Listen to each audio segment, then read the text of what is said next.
Greetings, yogis. Joy to see you. This is Derek with Denver Yoga Underground. Last night, we graduated our 200-hour yoga teacher trainings students. And in that parting address, I offered them 3 essential points of reference to take forth in their study that I would like to share with you. Now, they're very simple, and very often it's the simple things that are the most elemental or foundational in any discipline. Beginning with the recognition of the effectiveness of yoga practice. It's incredibly reliable. It will shift for every moment that you put on the mat. There is a high rate of return on this investment. You might think of it like a bank.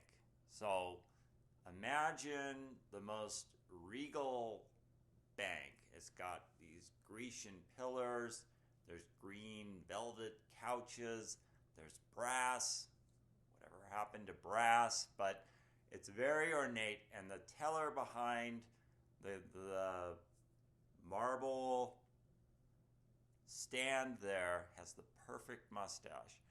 And you get out a $1 bill and you slide it across the counter there.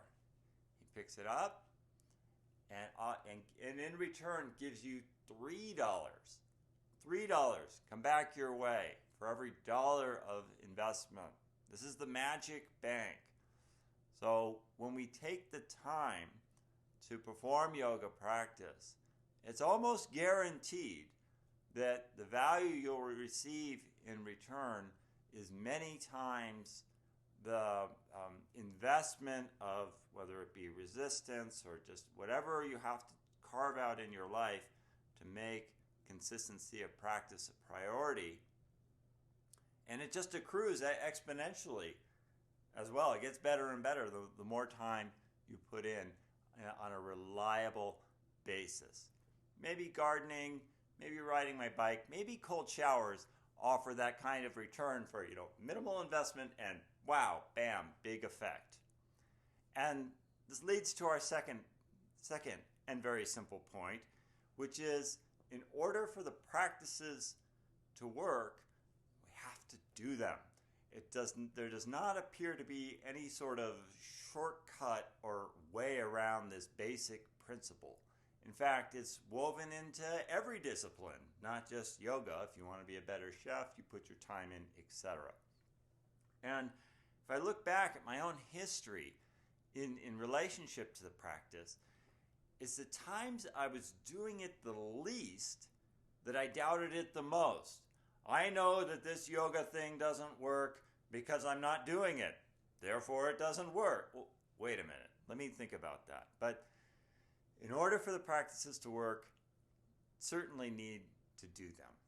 And this brings us to our third point, which is to hold all this, regularity of practice and applying yourself and so forth with a bit of grace and mercy. Longevity is its own, this is an expression I come back to again. Longevity is its own form of greatness. So however small the consistency of your practice is, you might want to frame this as a longer term project that will unfold over time. Okay, friends? This was the distillation of my final parting message after 3.5 months of study. It all kind of more or less comes back to these three basic points, and I wish you blessings on your path. Thank you to all my liking, subscribing, commenting friends. What's more, there's a link below for our events guide, as well as access to our yoga teacher training research guide if you want a bit of guidance and support that way. All right, peace, my friends.